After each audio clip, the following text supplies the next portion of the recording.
नमस्कार साथियों, स्वागत है आप सभी का एकलव्य पीसीएस में। और विद्यार्थियों, आज से हम एक नई सीरीज शुरू करने जा रहे हैं जिसमें हम देखेंगे पर्यावरण के कुछ महत्वपूर्ण प्रश्न। ये जो पर्यावरण के प्रश्न हैं ये सभी परीक्षाओं में समान रूप से उपयोगी हैं, चाहे वो सिविल सर्विसेज हो, पीसीएस परीक्षा हो, लोअर पीसीएस परीक्षा हो, यूपी में जो शिक्षक भर्ती परीक्षा होती है, सुपर टेट होता है, टेट होता है, उन सभी के लिए समान रूप से उपयोगी हैं।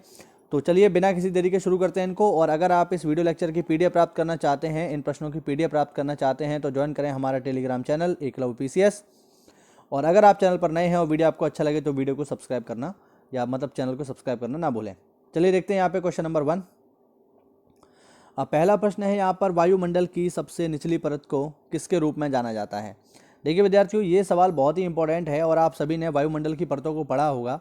वायुमंडल में 5 परतें होती हैं और एक चीज़ आप हमेशा ध्यान रखेंगे, जब भी वायुमंडल में आप परतों वाले चैप्टर को पढ़ेंगे तो उसमें आप हमेशा ध्यान रखना कि आप इनको इंग्लिश में ही याद करो, हिंदी में ये कभी भी नहीं पूछता है, ध्यान रखा जाए हमेशा। अगर आपने जैसे हिंदी में याद कर लिया, जैसे अगर हम देखें इस प्रश्न का क्या जवाब है, तो विद्यार्थियों इसका जो जवाब है वो है ट्रोपोस्फियर। ठीक है, इसका जवाब ट्रोपोस्फियर है, जैसे हिंदी में हम लोग कहते हैं क्षोभ मंडल। अब हो सकता है आपने इसको हिंदी में याद किया हो क्षोभ मंडल, लेकिन पेपर में ये इंग्लिश में ही आएगा, तो ऐसी स्थिति में आपका पढ़ा हुआ प्रश्न भी आपसे हो नहीं पाएगा। तो आप हमेशा ध्यान रखें कि वायुमंडल की परतों को सदैव अंग्रेजी में ही याद रखें। ठीक है, जैसे ये क्षोभ मंडल है ट्रोपोस्फियर, स्ट्रेटोस्फियर को कहते हैं समताप मंडल, मीजोस्फियर को कहते हैं मध्य मंडल, और बाहर मंडल को इंग्लिश में कहते हैं एक्जोस्फियर।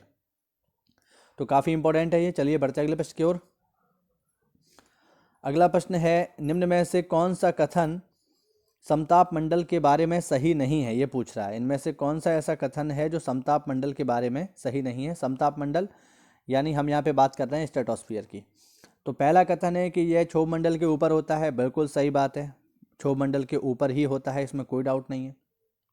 दूसरा कथन है यह 50 से 80 किलोमीटर तक फैला होता है, तो ऐसा नहीं है विद्यार्थियों, ये 50 से 80 किलोमीटर में नहीं होता है, बल्कि इसकी जो ऊंचाई होती है वो होती है 18 से 50 किलोमीटर तक। ठीक है, 18 से 50 किलोमीटर तक इसकी ऊंचाई होती है। तो ये कथन तो हो गया इसका गलत, यानी पहला सही है, दूसरा गलत है। और तीसरा, इसे ओजोन स्फीयर भी कहते हैं, तो हाँ जी बिल्कुल, क्योंकि समताप मंडल में ही ओजोन परत पाई जाती है, तो इसे ओजोन स्फीयर के नाम से भी जानते हैं। तो अगर हम देखें इसमें कौन सा सही नहीं है, तो केवल दो ही है जो इसमें सही नहीं है। चलिए बढ़ते हैं अगले प्रश्न की ओर। अगला प्रश्न है, जीव और वातावरण के बीच आपसी संबंधों के वैज्ञानिक अध्ययन में क्या क्या बोलते हैं। जीव तथा वातावरण के बीच जो आपसी संबंध होता है उसका वैज्ञानिक अध्ययन किस नाम से जाना जाता है। तो आपने इसका आंसर सोच लिया होगा। इसका जो सही आंसर है विद्यार्थियों वो है पारिस्थितिकी, यानी इकोलॉजी इसका सही जवाब है। जीव तथा वातावरण के बीच जो इनके बीच जो संबंध होता है उसके वैज्ञानिक अध्ययन इकोलॉजी यानी पारिस्थितिकी कहलाता है। चलिए बढ़ते अगले प्रश्न की ओर। निम्न में से कौन सा जैविक घटक नहीं है। जब आप पर्यावरण को पढ़ना शुरू करते हो तो स्पष्ट सी बात है, वहाँ पे पर्यावरण को 2 हिस्सों में बांटा जाता है, जैविक घटक तथा अजैविक घटक। तो वहीं से ये प्रश्न है। जैविक घटक क्या होते हैं, जो जिंदा चीज़ें हैं वो सारे के सारे जैविक घटक हैं। तो पूछ रहा है कौन सा जैविक घटक नहीं है, तो पौधे तो हैं ही, जानवर भी हैं, सूक्ष्म जीव भी हैं, लेकिन नमी कोई जैविक घटक नहीं है विद्यार्थियों। नमी तो नमी है, ये जिंदा चीज़ नहीं है, तो इसका सही आंसर हो जाएगा ऑप्शन ए।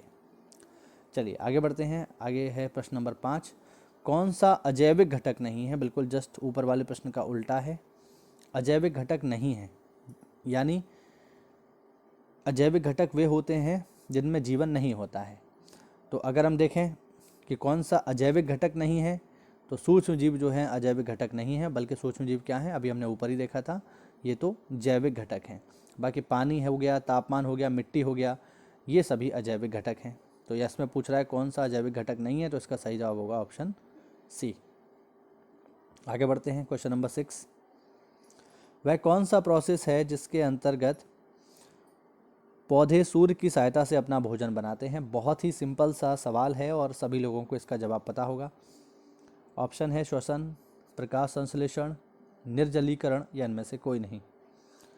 तो किससे जो है किस प्रोसेस से पौधे अपना भोजन बनाते हैं, तो वो प्रोसेस है फोटोसिंथेसिस, जिसे हिंदी में कहा जाता है प्रकाश संश्लेषण। चलिए बढ़ते हैं अगले सवाल की ओर। उत्तर प्रदेश में किस प्रकार के जंगल पाए जाते हैं? यूपी में, ये यूपी स्पेशल से सवाल है। तो यूपी में किस प्रकार के जंगल हमें देखने को मिलेंगे? तो यूपी में जो जंगल हमें देखने को मिलते हैं, इसका जो सही जवाब होगा वो है समशीतोष्ण पर्णपाती वन या जंगल। ठीक है, ध्यान रखेंगे, इसका सही जवाब है ऑप्शन ए। चलिए आगे हम देखें। अगला है राष्ट्रीय कोरल रीफ अनुसंधान केंद्र कहाँ पर है? काफ़ी महत्वपूर्ण प्रश्न है, ध्यान रखा जाए इसको। इस तरीके के सवाल पेपर में आपसे पूछता है। राष्ट्रीय कोरल रीफ अनुसंधान केंद्र, तो विद्यार्थियों राष्ट्रीय कोरल रीफ अनुसंधान केंद्र है अंडमान निकोबार द्वीप समूह में, ध्यान रखा जाए, महत्वपूर्ण प्रश्न है। आगे देखें। अगला प्रश्न है यहाँ पे कि कौन सा कथन पृथ्वी शिखर सम्मेलन 1992 के बारे में सही नहीं है? ठीक है, ये ध्यान रखना, पृथ्वी शिखर सम्मेलन काफ़ी इंपॉर्टेंट है। पेपर में आपसे डायरेक्टली इसकी डेट भी पूछ सकता है कि पृथ्वी शिखर सम्मेलन पहला कब हुआ था। तो 1992 के बारे में ये पूछ रहा है, कौन सा कथन सही नहीं है? पहला कथन है यह जिनेवा स्विट्जरलैंड में आयोजित किया गया था। दूसरा कथन है इसका मुख्य निष्कर्ष एजेंडा 21 के नाम से जाना जाता है। तीसरा है इसमें 195 देशों ने भाग लिया था। चौथा है इसे संयुक्त राष्ट्र द्वारा प्रायोजित किया गया था। तो अगर हम देखें इसका सही जवाब क्या है विद्यार्थियों, तो वो है ऑप्शन ए। ऑप्शन ए इसमें सही नहीं है। क्यों सही नहीं है? क्योंकि 1992 में जब पृथ्वी शिखर सम्मेलन हुआ था तो ये हुआ था ब्राज़ील के शहर रियो डी जेनेरो में, ध्यान रखेंगे, रियो डी जेनेरो, ये स्विट्जरलैंड में नहीं हुआ था। ठीक है, तो ये हुआ है रियो डी जेनेरो में, तो इसका सही जवाब हो जाएगा ऑप्शन ए। ठीक है, यही सही नहीं है, बाकी नीचे वाले तीनों ठीक हैं। चलिए आगे बढ़ते हैं, क्वेश्चन नंबर 10। अगला प्रश्न है पारिस्थितिकी तंत्र में किसे उत्पादक के रूप में जाना जाता है? तो बहुत ही सिंपल सा प्रश्न है। उत्पादक यानी प्रोड्यूसर, और प्रोड्यूसर वो होते हैं जो अपना भोजन स्वयं बना लेते हैं। आपको इसका जवाब मिल गया होगा। इसका जवाब होगा विद्यार्थियों ऑप्शन सी, घास। घास हो गए, पेड़ पौधे हो गए, ठीक है, जितने भी हरे पेड़ पौधे होते हैं ये अपना भोजन स्वयं बना लेते हैं, इसीलिए इनको कहा जाता है उत्पादक।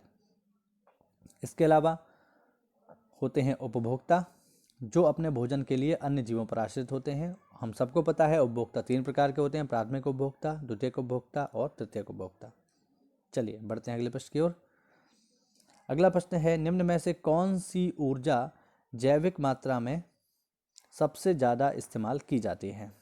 यानी कौन सी ऐसी ऊर्जा है जो जीवन में सबसे ज़्यादा इस्तेमाल होती है? विद्यार्थियों हमेशा ध्यान रखेंगे, इस धरती पर जितनी भी ऊर्जा है, इस पृथ्वी पर जितनी भी ऊर्जा है, उसका एकमात्र सोर्स जो है वो है सूर्य, यानी सोलर एनर्जी, यानी सूर्य ऊर्जा ही, जो सौर ऊर्जा है वही सबसे ज़्यादा इस्तेमाल की जाती है इस धरती पर, और हमारी इस पूरी धरती पर ऊर्जा का सबसे बड़ा स्रोत सूर्य है।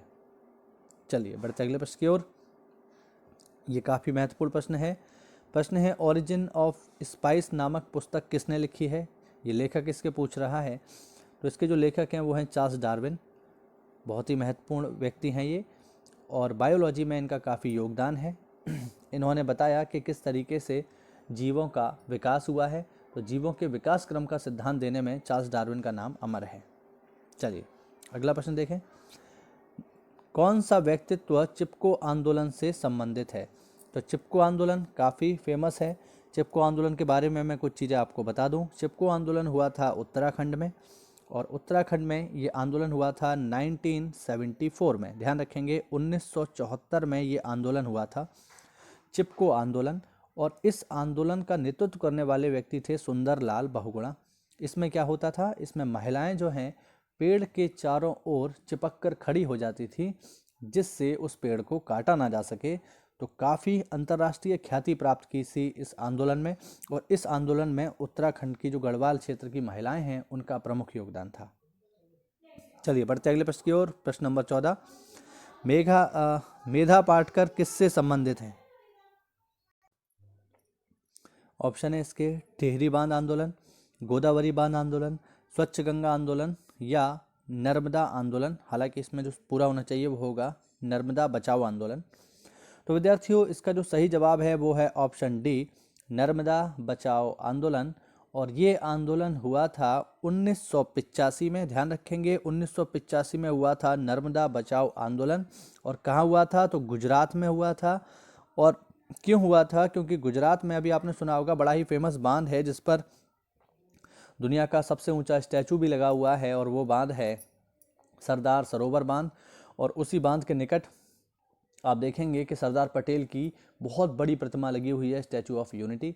तो उसी बांध के विरोध में मेधा पाटकर ने 1985 के समय में चलाया था नर्मदा बचाओ आंदोलन, क्योंकि ऐसा माना जा रहा था इस बांध के बनाए जाने से काफ़ी सारे लोग जो उस क्षेत्र में निवास कर रहे थे उन्हें विस्थापित होना पड़ा।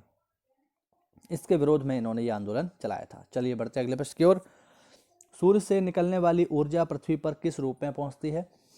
तो थोड़ा सा साइंस स्तर का सवाल है ये, लेकिन ईवीएस में पूछा जाता है। तो ध्यान रखेंगे सूर्य से निकलने वाली जो ऊर्जा है वो किस तरीके से पृथ्वी पर आती है, ये पूछ रहा है यहाँ पे। हो सकता है कुछ विद्यार्थी इसका जवाब सोच रहे हों पराबैंगनी किरणें, जो कि सरासर गलत है। इसका जो सही जवाब है विद्यार्थियों, क्योंकि आप प्रश्न को पढ़ोगे तो मालूम चलेगा, ये पूछ रहा है कि पृथ्वी पर किस रूप में पहुंच रही है। तो पृथ्वी पर ये पहुंचती है विकिरण के रूप में, रेडिएशन के रूप में। ध्यान रखेंगे इसका ऑप्शन सी सही होगा। तो सूर्य से निकलने वाली जो ऊर्जा है वो पृथ्वी तक रेडिएशन के फॉर्म में पहुंचती है। देखिए ऊर्जा के या ऊष्मा के संचरण के कुछ जो है मतलब नियम होते हैं या कुछ माध्यम होते हैं जिस तरीके से वो आगे बढ़ती है। जैसे अगर हम देखें तो ठोसों में जो ऊष्मा का संचरण होता है वो चालन विधि से होता है, ठीक है। द्रव और गैस में ऊष्मा का जो संचरण होता है वो संवहन विधि से होता है, ठीक है। और अगर हम बात करें अंतरिक्ष में ऊष्मा का संचरण किस विधि से होता है, तो विकिरण विधि से होता है। तो सूर्य जो है हम तक जो ऊष्मा पहुंचा रहा है वो विकिरण विधि से ही पहुंचाता है, ध्यान रखेंगे। चलिए आगे देखते हैं प्रश्न नंबर 16। वायुमंडलीय दबाव किसके साथ मापा जाता है या किससे हम लोग मापते हैं? तो बहुत ही सिंपल सा प्रश्न है कि वायुमंडलीय दबाव को किससे मापते हैं। तो वायुमंडलीय दबाव को मापा जाता है बैरोमीटर से, सब लोग ये बात जानते होंगे। चलिए बढ़ते अगले प्रश्न की ओर। अगला प्रश्न थोड़ा सा लंबा चौड़ा है। प्रश्न है एक पारिस्थितिकी तंत्र के माध्यम से ऊर्जा तथा कार्बन प्रवाह सौर ऊर्जा के साथ शुरू होता है। निम्नलिखित दृश्यों में से कौन सा एक पारिस्थितिकी तंत्र के माध्यम से ऊर्जा के समुचित प्रवाह को दर्शाता है? अब देखने में ये लंबा चौड़ा हो सकता है, लेकिन अगर आप इसको समझने की कोशिश करोगे तो ये बहुत आसान सवाल है। अब यहाँ पर ये पूछ रहा है कि पारिस्थितिकी तंत्र में ऊर्जा किस तरीके से आगे बढ़ती है, ठीक है। तो पारिस्थितिकी तंत्र में ऊर्जा कैसे आगे बढ़ती है? तो देखिए हमारे पास है सूर्य, ठीक है। सूर्य से ऊर्जा कौन लेते हैं? सूर्य से ऊर्जा लेते हैं हरे पेड़ पौधे, ठीक है। और हरे पेड़ पौधों पर आश्रित होते हैं कौन? उपभोक्ता, यानी जो अपना भोजन स्वयं नहीं बना सकते। पेड़ पौधे तो उत्पादक हैं जो अपना भोजन स्वयं बना लेते हैं, इन पर आश्रित हैं उपभोक्ता। तो अगर हम देखें तो इसका सही जवाब क्या हो जाएगा? सौर ऊर्जा, उत्पादक और उपभोक्ता, यानी ऑप्शन बी इसका सही आंसर है। ध्यान रखेंगे। क्वेश्चन नंबर 17 आगे देखते हैं। प्रश्न नंबर 18। नगरीकरण और औद्योगिकीकरण हानिकारक है। अब पूछ रहा है किसके लिए हानिकारक है? ऑप्शन है संतुलित विकास के लिए, बी पर्यावरण तथा पारिस्थितिकी के लिए, सी जैव विविधता के संरक्षण के लिए, या सभी के लिए। तो देखो अगर ज़्यादा नगरीकरण करेंगे या ज़्यादा औद्योगिकीकरण करेंगे, यानी ज़्यादा हम फैक्ट्रीज लगाएंगे, तो ऐसे में ये सभी के लिए नुकसानदायक होगा।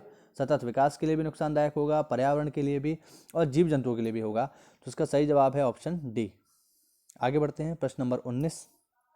निम्नलिखित प्रकार के पारिस्थितिकी तंत्रों में से कौन सा सबसे ज़्यादा शुद्ध वार्षिक प्राथमिक उत्पादकता का निर्माण करता है?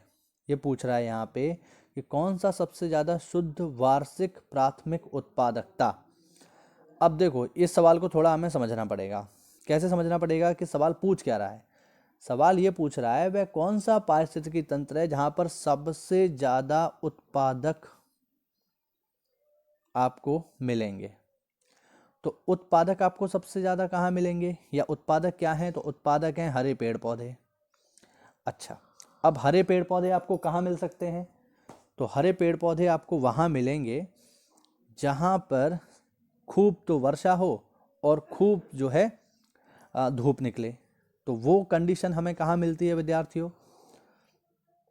तो वो कंडीशन जो है हमें मिलेगी उष्णकटिबंधीय वर्षा वनों में। तो इसका सही जवाब हो जाएगा ऑप्शन सी। चलिए अगला प्रश्न देखते हैं। कौन एक प्राकृतिक पारिस्थितिकी तंत्र नहीं है? तो इसका सही जवाब हो जाएगा एक्वेरियम। देखिए एक्वेरियम क्या होता है? एक्वेरियम होता है मछली घर। जो हम घरों में मछली के रहने का स्थान बना लेते हैं वो कहलाता है एक्वेरियम। तो एक्वेरियम कोई प्राकृतिक चीज़ नहीं है, ये नेचुरल चीज़ नहीं है, ये जो है आपका मानव निर्मित है। आगे देखते हैं। निम्न में से कौन कृत्रिम पारिस्थितिकी तंत्र है? ठीक है, तो इसका जो सही जवाब होगा वो है धान का खेत। धान का खेत जो है कृत्रिम पारिस्थितिकी तंत्र है। बाकी वन है, घास का मैदान है, झील है, ये प्राकृतिक पारिस्थितिकी तंत्र का उदाहरण है, ध्यान रखेंगे। आगे बढ़ते हैं क्वेश्चन नंबर 22 पे। अब यहाँ पर एक श्रृंखला दी हुई है और पूछ रहा है कि इस खाद्य श्रृंखला में लिंक ए में कौन सा जीव आएगा।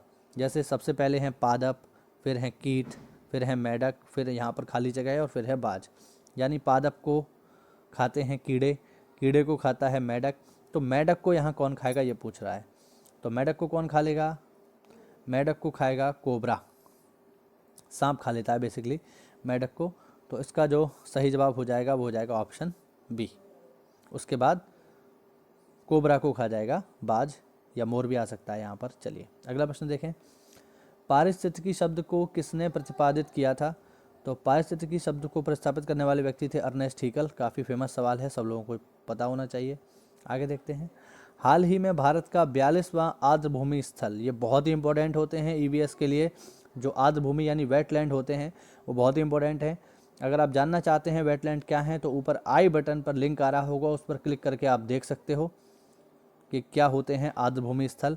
और आप जानना चाहते हैं कि 42वां जो आर्द्रभूमि स्थल जो सोकार लेक है इसकी विशेषताएं क्या हैं, तो आपको इसका लिंक जो है डिस्क्रिप्शन में मिल जाएगा। तो यहाँ पर ये पूछ रहा है कि सोकार लेक जो है ये कहाँ स्थित है। तो ये जो लेक है ये लद्दाख में स्थित है। अधिक जानकारी के लिए आप इसकी वीडियो देख सकते हैं। चलिए और अंतिम प्रश्न। स्वतंत्र भारत की पहली वन नीति कब घोषित की गई? तो विद्यार्थियों स्वतंत्र भारत की जो पहली वन नीति घोषित की गई वो की गई 1954 में। ठीक है, और वर्तमान में जो वन नीति घोषित की गई थी वो 1984 के आसपास की गई थी या 1988 के आसपास, मुझे अभी कंफर्म याद नहीं है, बट इसी समय में की गई थी। और इसके अनुसार भारत के 33% हिस्से पर वन होना अनिवार्य है। तो ये थे हमारे कुछ महत्वपूर्ण प्रश्न जो ईवीएस से जुड़े हुए थे। उम्मीद करता हूँ वीडियो में आपको कोई नई जानकारी मिली होगी। तो ऐसा है तो वीडियो को लाइक करें, चैनल को सब्सक्राइब करें। मिलते हैं अगली क्लास में, तब तक के लिए जय हिंद, जय भारत।